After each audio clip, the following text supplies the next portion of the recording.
undang ke sini untuk kemudian bisa mengklarifikasi pernyataan-pernyataan saudara.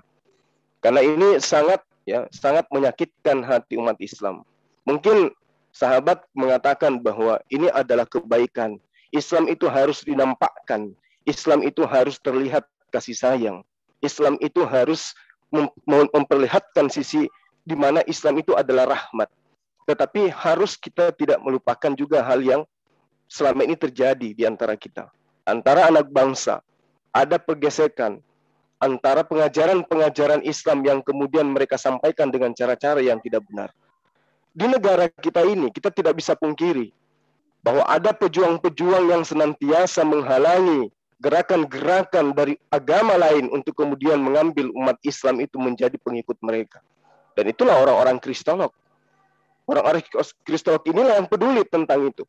Bagaimana kemudian para ulama, para ustadz, para habaib sibuk memperbaiki umat dari dalam. Kristolog itu kemudian menjadi tameng, menjadi garda terdepan untuk menjaga gerakan-gerakan kristenisasi. Dan salah satu oknum yang paling sangar, yang paling santer, yang paling memperlihatkan rasa bencinya terhadap Islam, yaitu si Kosman ini. Kosman ini sangat memperlihatkan dengan nyata permusuhannya kepada Allah, kepada Rasulullah.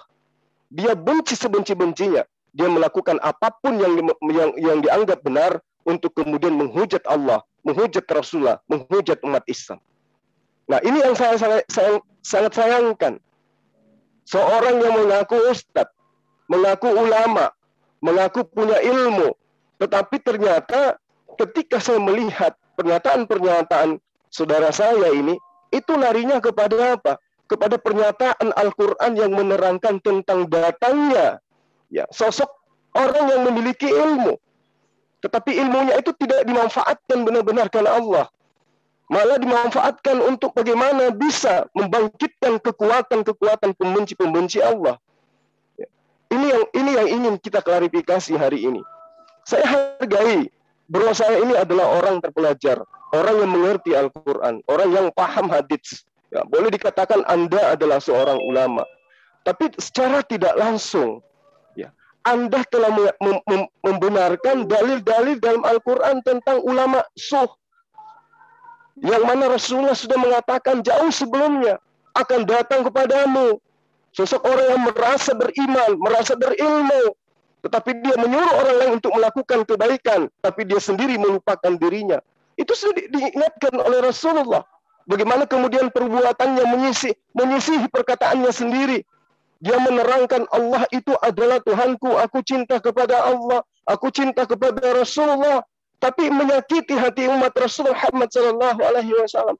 Dan dalil demi dalil Rasulullah sudah ungkapkan ciri-ciri itu. Itu sudah diterangkan oleh Rasulullah jauh sebelum kita ada sekarang ini. Rasulullah telah menobatkan orang-orang ini.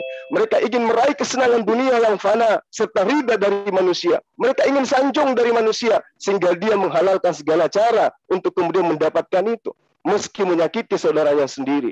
Coba Anda bayangkan, sebagai ustadz, sebagai ulama, Anda ngaku sebagai orang yang bisa membimbing orang-orang menuju kepada Islam.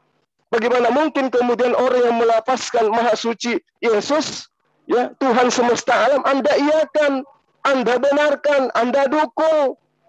Di mana akidah yang Anda perjuangkan selama ini? Coba. Ini yang ingin kita klarifikasi.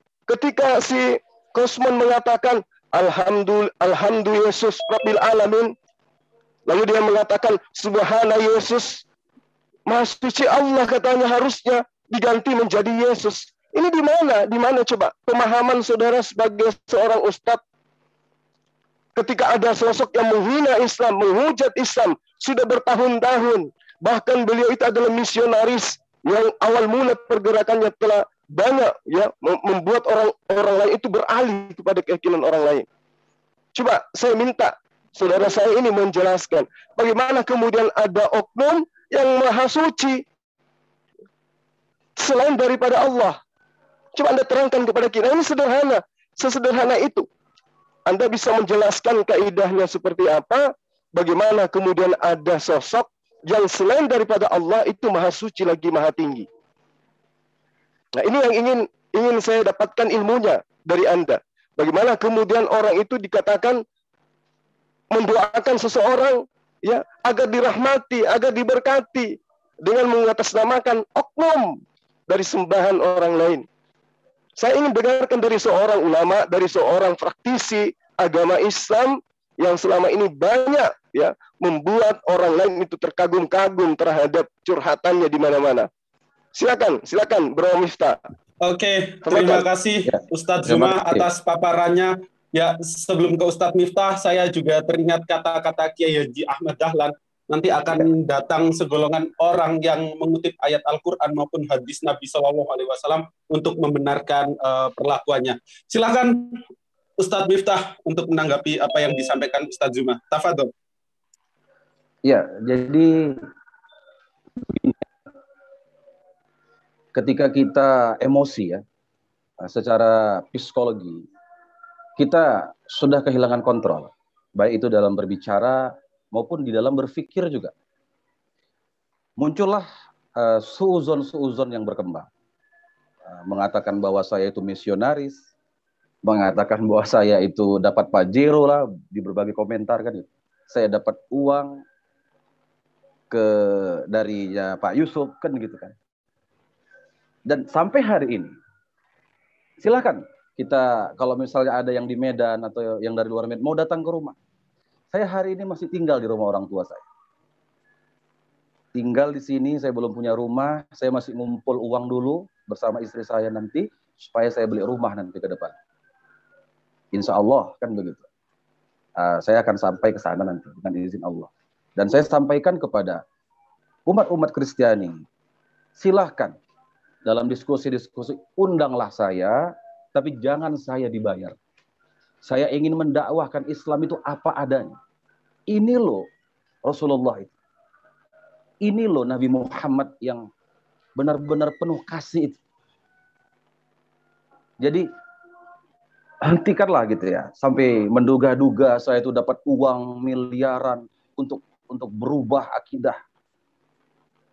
Hentikanlah seuzon-seuzon yang sudah lari kepada private ya, sudah menjatuhkan reputasi itu gitu. Jadi sakwa sangka, seuzon yang tidak pada tempatnya gitu. Tapi biarlah orang mengira saya itu ya misionaris lah, pengikut Kristen lah, kafir lah. Tapi saya sampai hari ini adalah seorang muslim yang berusaha untuk menjalankan sunnah-sunnah Rasulullah itu tidak melalui Al-Quran dan hadis, tetapi melalui kitab-kitab para ulama yang dijelaskan oleh imam-imam madhab kita, Imam Hanafi, Syafi'i, Maliki, Hambali, dengan syarahan-syarahan hadis dari ribuan para ulama. Itu yang saya baca, itu yang saya renungkan. Jadi kalau ada orang yang mau mengira saya itu jahat atau apa, ulama su begitu, saya terkenang salah satu ucapan Imam Syafi'i itu, innaka la taqdiru an tatlubu ridha an-nas. Sesungguhnya engkau itu tidak akan pernah bisa membuat orang lain itu ridho terus sama dirimu, senang sama dirimu. Tapi faslih dzata bainika wa bainallah, perbaiki sajalah hubunganmu dengan Allah. Nah, mengenai ucapan alhamdu Yesus gitu kan, Rabbil alamin begitu. Saya kan dalam beberapa hal saya katakan saya tidak sependapat. Dalam iman Islam saya itu salah. Alhamdu Yesus Rabbil alamin. Tetapi di dalam iman Kristen mereka, walaupun dari sisi keimanan saya itu, saya tidak membenarkan itu. Tapi mereka menyebutkan Alhamdu Yesus Rabbil alamin. Subhana Yesus. Kita coba tarik akarnya. Itu bahasa Arab. Itu saya sampaikan di dalam tulisan saya itu. Umat Kristiani di Suriah, umat Kristen Koptik di Mesir, umat Kristen yang ada di Tunisia, mereka menggunakan bahasa Arab yang hampir mirip dengan kita. Jadi kalau bahasa Arab itu adalah bahasa bagian dari Islam, itu setuju. Tapi kalau bahasa Arab itu hanya milik umat Islam, maka haramlah orang-orang Kristen dari Tunisia, dari Suriah yang memang notabene-nya orang Arab tapi Kristen menggunakan bahasa Arab itu untuk pujian-pujian kepada Tuhan mereka. Itu yang mau saya dudukkan di situ gitu. Jadi kita jangan keburu-buru gitu langsung marah gitu kan. Tanpa kita berpikir yang jernih gitu. Nabi Muhammad kan sudah mengatakan di dalam hadis ya, riwayat Imam Bukhari dan Muslim itu, laisa syadid bisura'ah. Orang yang paling kuat itu bukanlah orang yang jago gulat, bukan yang jago berantem. Innamas syadid, sesungguhnya yang kuat itu, yang hebat itu, alladzi yamliku nafsahu indal ghadab, yaitu orang yang bisa mengendalikan dirinya ketika dia marah. Maka saya coba reduksi ulang, oh itu iman Kristen, silahkan aja lah, namanya keimanan dia kan. Dia menganggap Yesus itu Tuhan sekalian alam, ya memang di dalam Injil mereka itu Yesus itu juga dikatakan sebagai Tuhan. Dalam keyakinan Kristiani Tuhan. Jadi mau bagaimana lagi? Di dalam keyakinan kita surat Al-Maidah ayat 74 ya, laqad kafara alladzina qalu anallaha salisu salasah, bahwa kafirlah orang yang mengatakan bahwa Allah itu salisu salasah, yang tiga ya, trinitas. Koreksi Pak, koreksi Pak, bukan anallaha.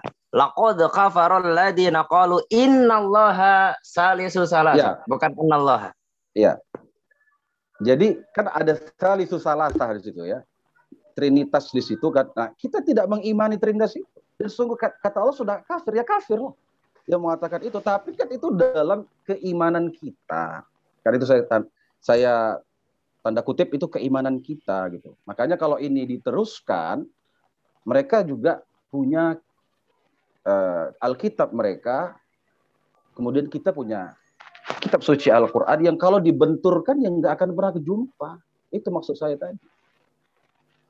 Ya, mohon izin Ustadz Miftah dan Guru Dazima, mungkin kita kerucutkan diskusi kita ya, pembahasan kita yakni tentang statement-statement Pak Kasman bin Sunet yang menghina Islam, tapi dalam kacamata Bro Miftah itu bukan suatu penghinaan.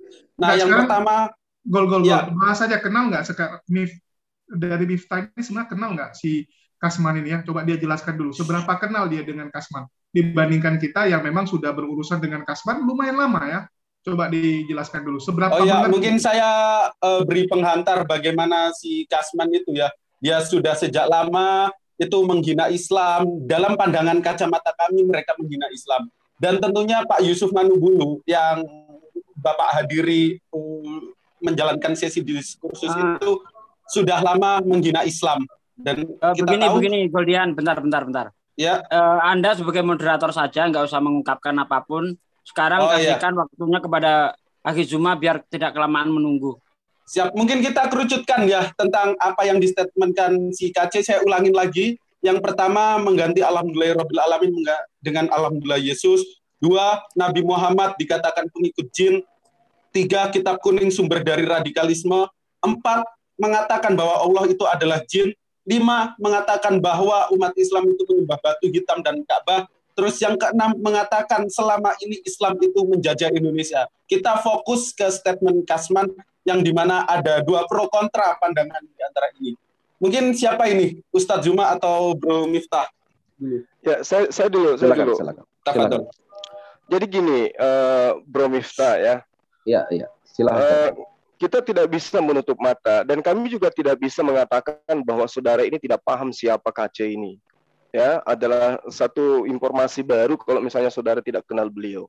Nah, kita ini di satu negara ya, kita di Indonesia ini majemuk, dan kita tahu Islam itu agama syiar. Mereka juga syiar. Dan kehadiran mereka, terutama si KC ini, itu adalah bagaimana bisa mencari yang mereka katakan sebagai domba-domba tersesat. Sehingga apa kemudian ketika mereka ingin menyerang Al-Quran, dia tidak bisa. Maka kemudian kitab kuning yang dia serang. Untuk apa? Untuk bagaimana bisa merusak akidah generasi Islam. Nah, Anda sebagai orang yang tahu Islam, konon paham Islam, pada saat kita berperang, ya, berperang akidah, berperang pemikiran dengan orang-orang ini, Anda kemudian tampil sebagai pahlawan di tengah-tengah mereka. Sehingga apa yang terjadi? Apa yang kami perjuangkan selama ini, bagaimana kemudian Islam ini bisa dikenal dengan baik oleh orang-orang yang menghujat Islam, Anda tiba-tiba tampil gitu loh, sebagai orang yang membela dia. Yang Anda terangkan itu saya paham, saya ngerti. Biar begini saya juga bisa ngaji. Saya paham apa yang Anda terangkan, saya ngerti. Tapi yang masalahnya sekarang ini adalah kondisi di mana negara kita ini ada dua agama yang saling menyatakan dirinya paling benar. Itu loh. Lalu kemudian hujatan-hujatannya itu kan sudah terkait dengan perintah Allah dalam Al-Quran, dengan peringatan Rasulullah dalam hadis. Bagaimana kemudian orang-orang yang menghina Allah, menghina Al-Quran.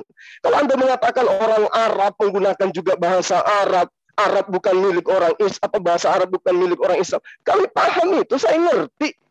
Tapi masalahnya sekarang adalah hinaan hujatannya terhadap Islam yang Anda iakan.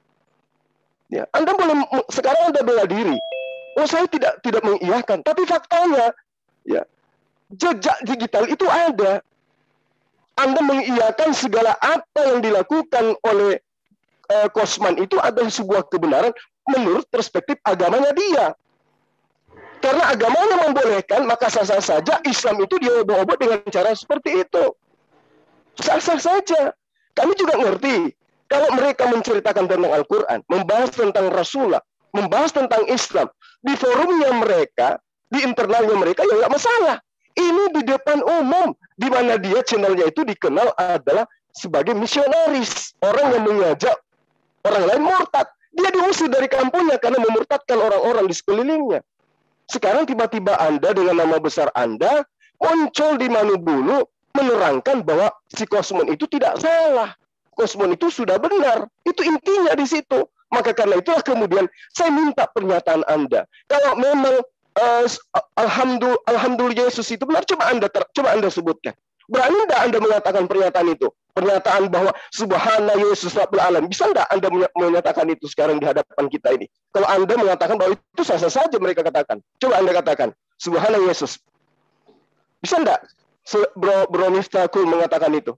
Sekarang begini, saya kan bukan pendeta atau misionaris. Jadi, untuk apa saya mengucapkan itu di dalam forum yang kita bersama ini adalah Muslim semua. Nah, itu dia. Jadi boleh saja. Kalau di luar itu ada Kristen, boleh saja saudara mengatakan begitu. Subhana Yesus gitu. Sekarang kan dalam penjelasan ya, dalam perspektif ya gitu. Dalam perspektif dialog ya. Nah, masalah keimanan dan keyakinan itu terpulang daripada masing-masing. Lakum dinukum waliyadin kan begitu. Oke. Bagaimana dengan kaidah Islam? Apakah itu dibenarkan? Kan saya sudah katakan tadi. Kan saya bilang saya tidak sepakat dalam keimanan Islam yang sudah saya pelajari. Saya tidak sepakat dengan keimanan Kristiani. Tetapi itu kan perbedaan yang tidak bisa kita rubah kan gitu. Karena akidah itu bukan persoalan logika. Akidah itu feel ya. Akidah itu syuur dia, zihin dia. Sudah dari kedalaman jiwa kita gitu untuk menerima kebenaran itu. Jadi kalau saya katakan, tapi pada kenyataannya, kalau di internalnya kita, di internalnya kita, Anda mengatakan seperti ini. Tapi pada kenyataannya, pada saat Anda hadir di tempat itu, Anda mengiyakan bahwa itu sah-sah saja. Iya, itu tidak salah. Karena saya sampaikan kepada mereka kan sesuai prinsip Kristiani, imani dalam bahasa Arab itu ya sah. Karena itu kan bahasa milik semua umat, bahasa Arab. Nah, justru itulah yang menyakitkan umat Islam, pernyataan saudara itu. Ya, itu kan bagian mungkin. Sebentar. Akhi Juma, tolong minta bukti bahwa orang Kristen Arab itu mengucapkan salam, Assalamualaikum warahmatullahi Yesus. Minta bukti sama ini, si Miftah ini.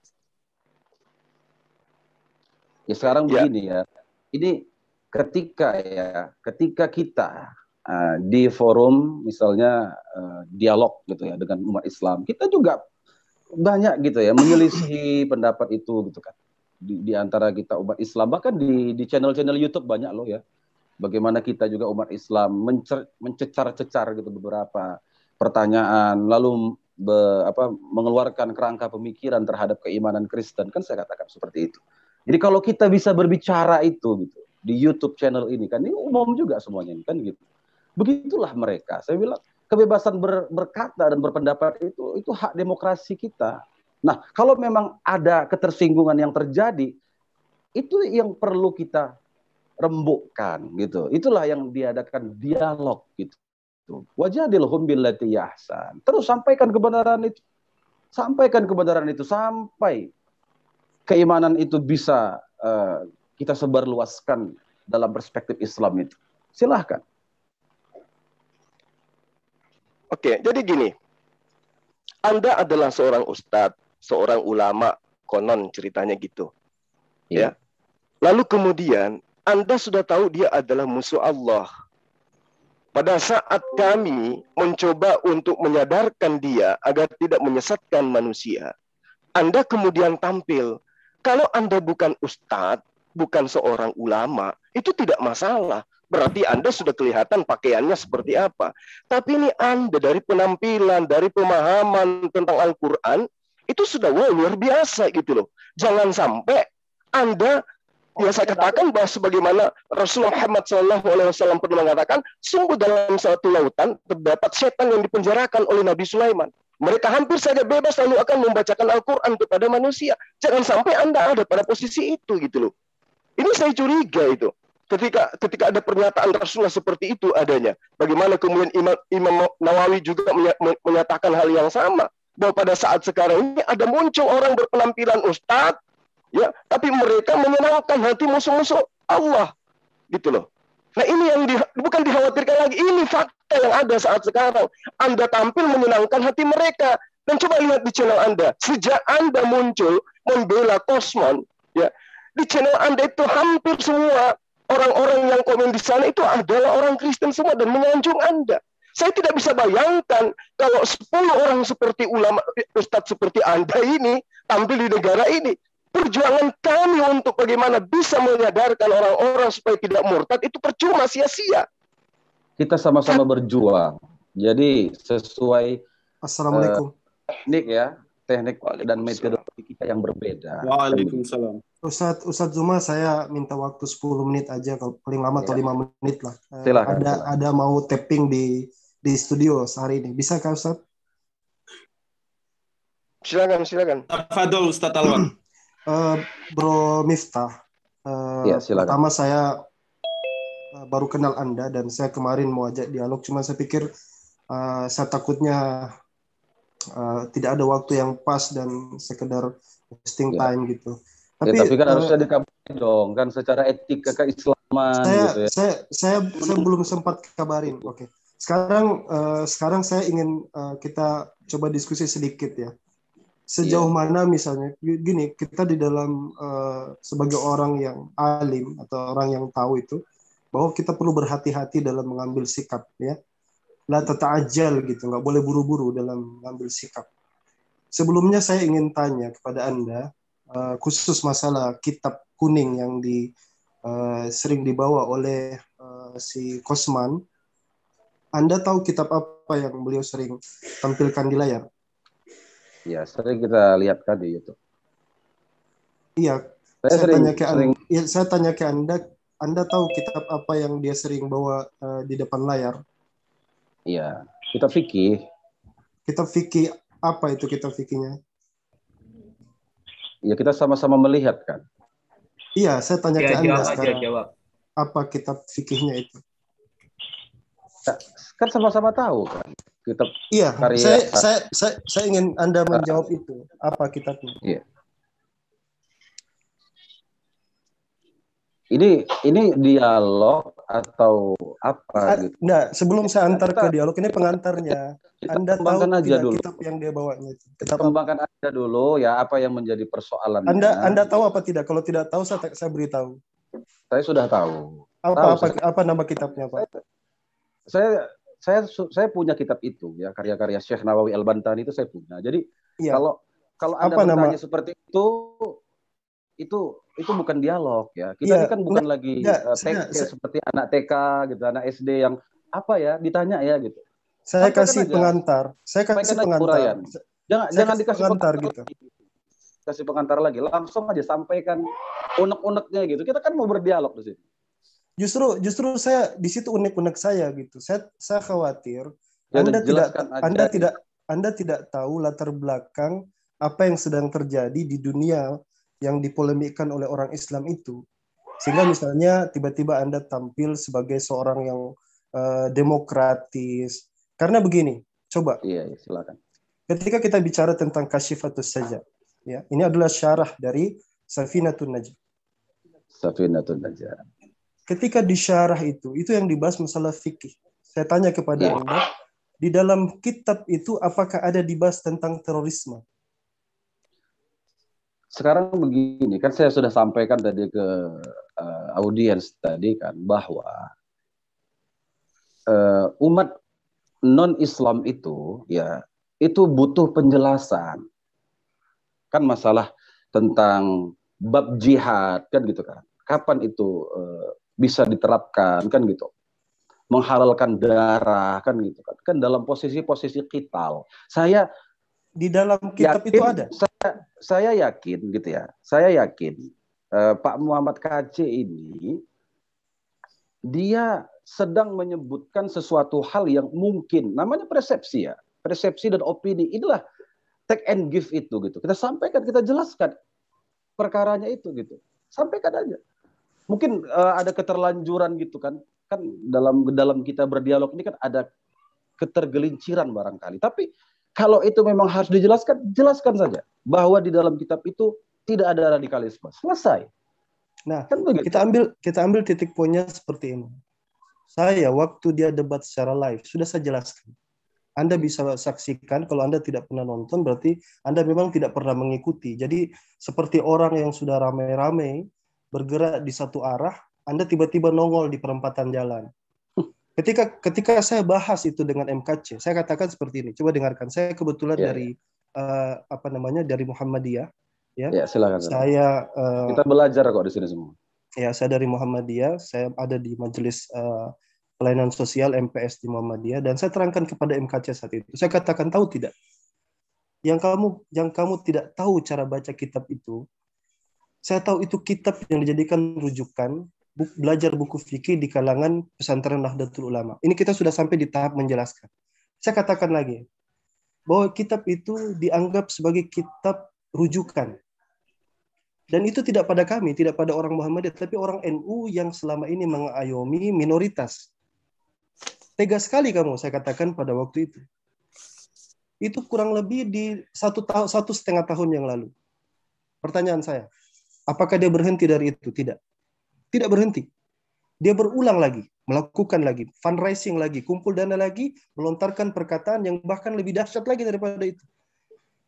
Jadi tingkatan uda'u ila sabili rabbika bil hikmah wal mau'izatil hasanah wajadilhum billati hi ahsan, itu ada tahapan. Anda hanya berhenti di tahap yang pertama tidak. Jadi al-qaulus sadid, perkataan yang benar itu tidak berhenti di situ. Maka tiba-tiba Anda nongol membawa narasi yang seolah-olah kita itu tidak paham agama, tidak paham tingkatan-tingkatan.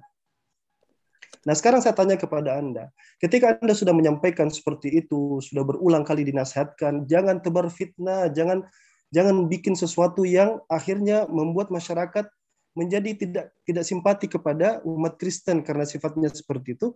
Pertanyaan saya, apa yang Anda lakukan setelah itu? Silakan, Pak Miftah. Ya, saya sampaikan kepada umat Kristiani bahwa ada hal-hal memang. Maksud saya gini, apa yang kami harus lakukan kalau kami sudah hampir 2 tahun yang lalu sudah menasihati dia seperti itu? Anda berharap kepada kami apa lagi? Ya, sampaikan aja terus. Namanya kebenaran itu kan tidak bisa kita tutup-tutupin gitu kan. Kebenaran itu ya sampaikan secara terus-menerus, tidak ada pernah henti kan gitu. Seperti kita menghirup nafas. Inilah Islam loh gitu. Sampaikan aja. Jadi supaya tidak jadi supaya tidak jadi semacam kayak bola salju yang menggelinding. Paling tidak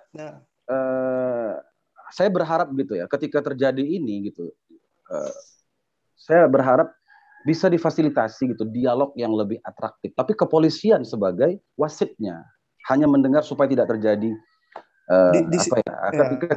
ketika itu nanti terjadi gitu kan, insya Allah ya aman.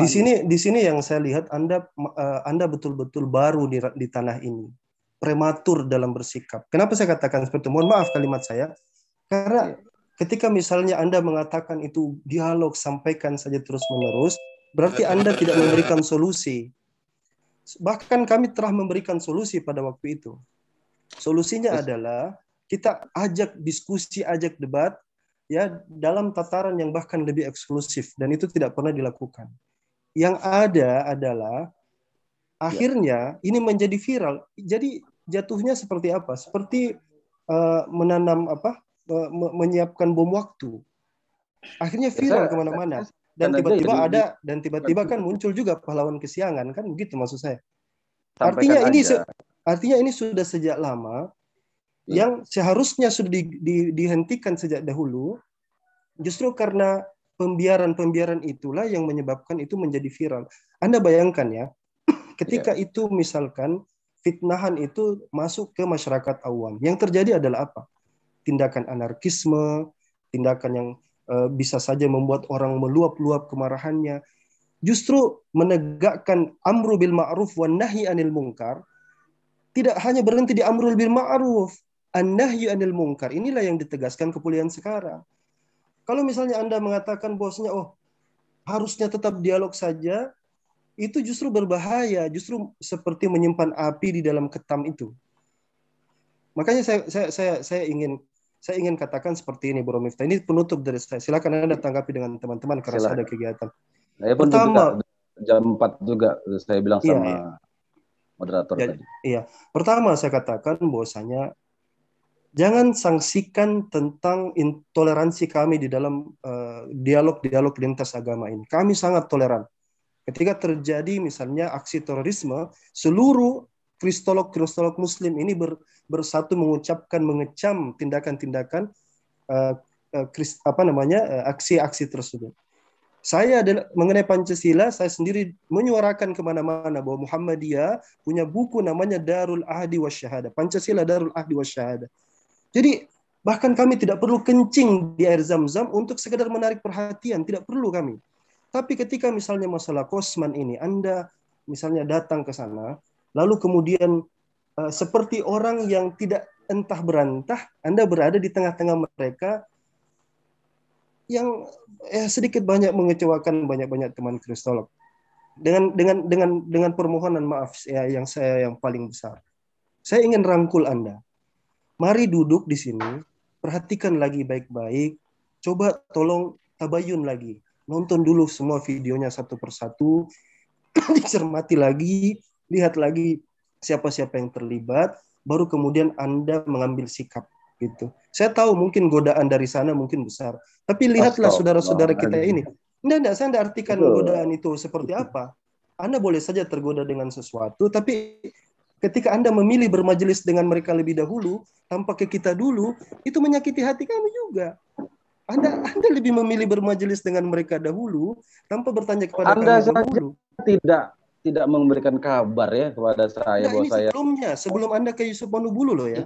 Namanya diundang orang loh. Kalau kita diundang orang, siapa yang duluan dong? Datang kita untuk menjelaskan. Iya, at least paling tidak ini menyangkut saudara antum kan. Sama Alwan ini gitu, belum kenal sama. Iya. Berarti Anda kan memang baru. Makanya paling tidak ini dunia apa ya? Yusuf Manubulu ini siapa ya? Paling tidak kan bisa tanya-tanya seperti itu. Lalu kemudian datang main-main ke kami gitu kan. Kita sediakan kopi, kita ngeteh, saya cari cemilan, ngobrol kita.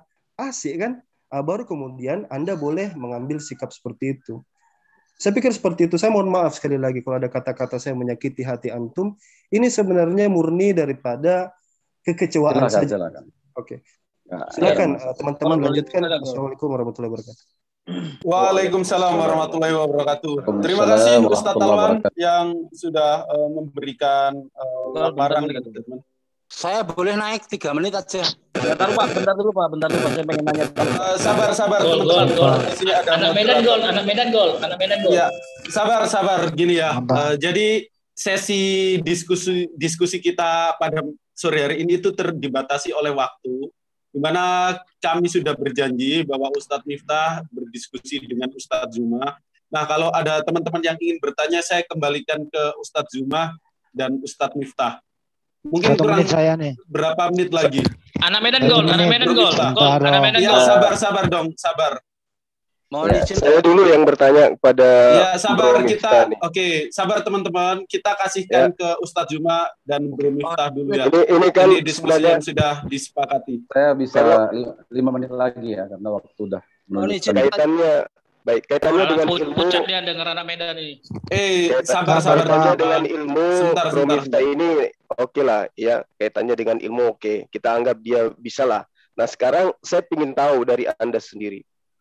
Bagaimana tanggapan Anda terhadap pernyataan penghinaan, caci maki, ya, si Kosmon ini terhadap Allah, terhadap Islam, terhadap kitab kuning dan seterusnya? Apakah Anda membenarkan perbuatan itu? Apakah Anda mengatakan itu tidak salah? Silakan.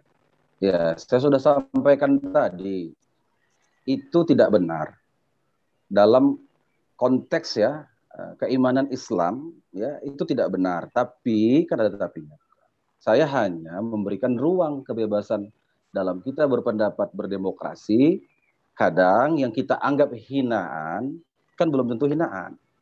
Tunggu, bro. Ini sudah nyata-nyata menghina di depan publik, menghina Allah, menghina Rasulullah, menghina umat Islam. Anda masih sempat mengatakan kadang-kadang gitu.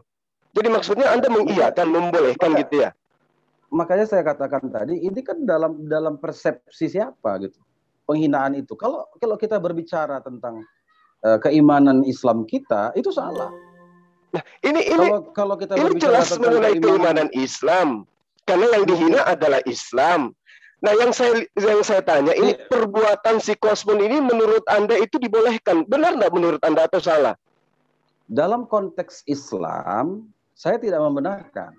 Tetapi di dalam konsep kita menerima ya perbedaan pandangan dari luar Islam, silahkan. Oh, jadi orang yang luar Islam itu boleh aja menghina Allah gitu, terang-terangan kayak gitu? Boleh? Ini kan diskusi ya. Diskusi dialog yang bisa disampaikan secara umum di YouTube channel. Dia bukan berdialog, dia sedang menghina. Dia sedang menghina Allah, menghina Rasulullah, dan hinaannya itu dipamerkan kemana-mana. Dipamerkan kepada dunia dengan bangganya. Menurut Anda itu boleh aja? Ketika kita ya berteman, contoh ya, ketika kita berteman misalnya begitu, atau kita nggak kenal gitu kan, tiba-tiba orang mengatakan kita itu misalnya cakep kotor gitu kan, apa langsung kita mengejudge itu sebuah penghinaan? Karena kita harus tahu dulu. Kawan, Anda adalah orang yang tahu hukum. Anda ngerti tentang Islam, Anda tahu tentang kedudukan Allah seperti apa. Ketika ada orang yang menghujat Allah, Anda masih sempat-sempatnya memberi perumpamaan tentang orang menghina sesama orang. Ini Allah dihujat, dimaki-maki. Rasulullah dihujat, dimaki-maki depan umum dengan tujuan apa? Dengan tujuan supaya umat Islam itu meninggalkan Islam. Anda sebagai ustadz katanya mengiyakan itu boleh saja gitu. Kita kan sudah bisa menjawab. Dengan menjawab itu dengan dialog, buat YouTube yang baru lagi kita tampilkan lagi, silakan. Namanya ini ruang diskusi. Maka saya sampaikan. Anda bisa menjamin negara ini bisa aman ketika ada orang-orang seperti ini banyak muncul di Indonesia karena seorang ustadz sebagai pemuka agama membolehkan. Anda bisa menjamin. Alam. Dari sudut manapun, baik dari sudut saya, baik dari sudut antum-antum semua, tidak ada yang bisa menggaransi sebuah keamanan. Kita kan berdoa. Nah, Allahumma enggak lebih baik sebagai ustadz? Apa enggak lebih baik sebagai ustadz yang tahu tentang Islam ketika ditanyai manubulu tentang itu, Anda menjawab bahwa Islam itu begini loh. Salah loh yang dikatakan Kosmon itu, ini loh yang benar. Tapi yang tampil kemudian pada saat itu Anda seakan-akan membenarkan. Kenapa Anda tidak membantahnya? Kalau Anda tahu. Sudah saya kunci dalam bahasa. Silakan dalam iman Kristiani ya saya bilang. Boleh ditunjukkan nggak videonya? Yang lain. Yang lain tolong sabar. Ya videonya. Saya meragukan keislaman ini orang ini satu ini. Saya meragukan keislaman Anda bro. Anak Medan dulu lah. Sabar dulu lah. Mau jangan tumpang atau tidak. Gini. Biar tahu orang-orang sebentar. Seseorang itu cuma Allah Subhanahu Wa Taala. Ini saya mute dulu ya. Kafir dan munafik itu beda tipis gitu aja. Allah sudah melihat iman Anda kok. Pernyataan Anda di depan umum ketika orang itu menghina Allah, menghina Rasulullah, Anda mengiyakan, Allah sudah melihat itu. Karena itulah kemudian muncul ciri-ciri munafik itu pada diri Anda ketika Anda mengatakan bahwa Anda adalah orang benar. Mic-nya Pak Miftah, mic-nya dihidupin. Tadi saya mute semua soalnya tuh Bang Tidi. Mic-nya dihidupin Pak Miftah. Anda sudah mengiyakan, Anda membolehkan, bahkan sesi ini pun Anda mengatakan sah-sah saja kalau itu dalam ranah imannya mereka. Orang menggunakan bahasa Arab dalam ranah mereka untuk menuhankan Yesus sah-sah saja. Itu menurut Anda. Kurang apa lagi coba? Kenapa Anda tidak membela agama Allah sementara perintahnya kan jelas? Membela dalam hal keilmuan Anda. Allah itu tidak ada yang maha suci selain daripada Allah. Dan kalau Anda ingin mengatakan Yesus itu maha suci, silakan mengatakan dengan bahasa Anda. Jangan menggunakan bahasa orang Islam, jangan menggunakan bahasa Quran. Karena itu nyakit umat Islam. Dan akan mengakibatkan adanya perselisihan antar anak bangsa. Anda punya kesempatan untuk menerangkan itu, tapi apa yang terjadi? Anda mengecewakan kami gitu loh.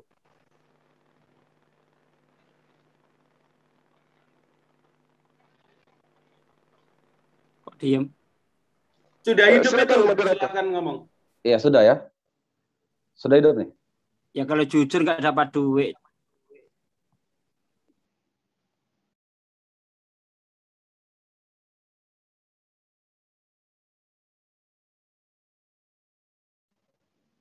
Ya. Silakan. Ya, lanjut. Silakan. Udah dengar ya? Halo? Lanjut, Bro. Lanjut Pak Miftah, lanjut kedengaran. Halo, dengar ya? Ya, silakan. Iya. Jadi karena waktu saya juga terbatas ya, karena